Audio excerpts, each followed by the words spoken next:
Olá, estudantes do 8º ano, tudo bem? Aqui é a professora Letícia e vamos para mais uma aula de História.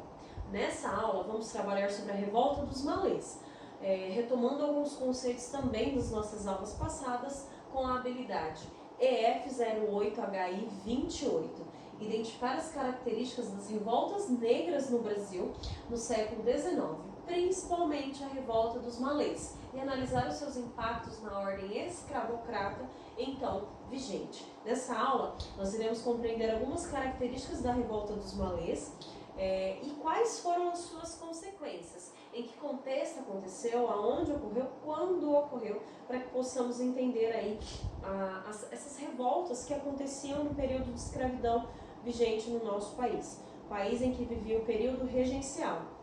Dom Pedro I havia abdicado do trono e Dom Pedro II não tinha idade suficiente para poder assumir o trono. Então, o país passa a ser regido por regentes, certo, galerinha? Então, vamos para mais uma revolta.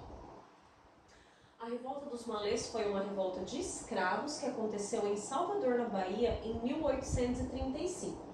Foi a maior revolta de escravos no Brasil e mobilizou cerca de 600 escravos que marcharam nas ruas de Salvador. Uma das características marcantes dessa revolta é o heroísmo entre os negros e negras e também a luta que envolvia questões religiosas, a perseguição religiosa, né, por conta da religião dos africanos, por conta da religião dos malês. A gente vai falar um pouquinho melhor no próximo slide. Eles buscavam a liberdade, né, o fim da escravidão, e buscavam também o fim dessa perseguição religiosa. A cidade de Salvador possui uma população de 65 mil habitantes aproximadamente, e uma grande parte dessa população era formada por negros, certo? E 40% desse total era escravo, por isso que a economia gerava em torno da escravidão.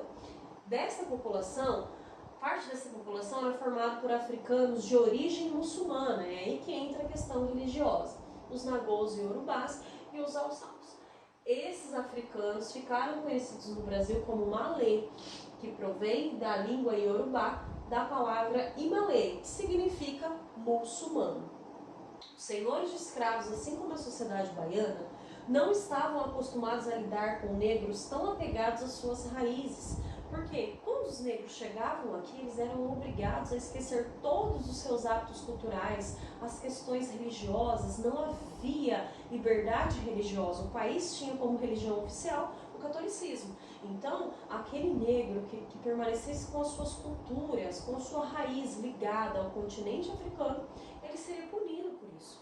E a Revolta dos Malês vai mostrar que aquilo que os negros, que os africanos e negros trouxeram do continente africano, permaneceu ali dentro deles como a sua raiz, como a sua cultura. E isso incomodava muito os senhores de escravos e a população branca ali de Salvador. Estavam acostumados com escravizados submissos e grosseiros, pois já estavam há muito tempo sem contato com suas raízes. A inteligência dos malês, o conhecimento, o domínio sobre várias coisas, rompeu com muitos estereótipos da época, mostrando que sim, eles tinham conhecimento, eles já haviam cultura estabelecida, religião estabelecida, certo, galerinha? Vamos lá. Início da revolta, 25 de janeiro de 1875, também comemorado o dia em que o Corão foi revelado a Maomé. Nesse segmento religioso aí, o islamismo, é uma data comemorativa por conta do Corão, certo, galerinha? Cerca de 600 negros, entre escravizados e libertos, se armaram de paus e lanças e iniciaram a Revolta dos Malês, que era formada exclusivamente por negros africanos. Quais eram os objetivos dos malês? Tomar a cidade, tomar os engenhos e o fumo também, que era produzido para libertar os escravos africanos. Desejavam acabar com o catolicismo, assassinar pessoas brancas envenenadas, confiscar seus bens e incendiar as suas casas, além de tomar o poder do império, assumir o controle e encerrar o regime escravista local. Fim da Igreja Católica naquele local, fim da escravidão, esses eram os desejos dos malês, né?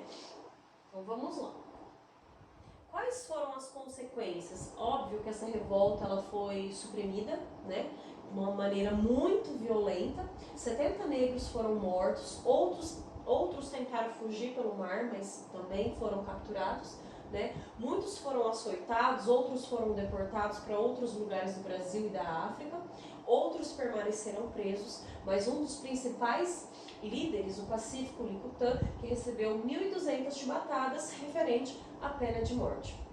Essa repreensão ajudou a controlar o poder das elites brancas sobre os escravizados e aumentar a repreensão contra eles. Quanto mais violência, uma quantidade menor de revoltas aconteceria. Isso fazia com que os africanos, os negros, ficassem com medo. Então, a revolta ela tinha suas características próprias. Lutavam pelo fim da escravidão, uma liberdade religiosa e, infelizmente, foi uma forma que encontraram de reprimir cada vez mais os povos africanos que se encontravam aqui no Brasil. Essa é mais uma marca da história do Brasil, uma revolta extremamente importante que será cobrada nas provas posteriores, e eu vou enviar as atividades para que vocês façam na plataforma. Estarei enviando também um slide, peço que deem uma lida, grifem os pontos mais importantes, ok, galerinha? Porque faz parte do contexto, faz parte da nossa história, ok?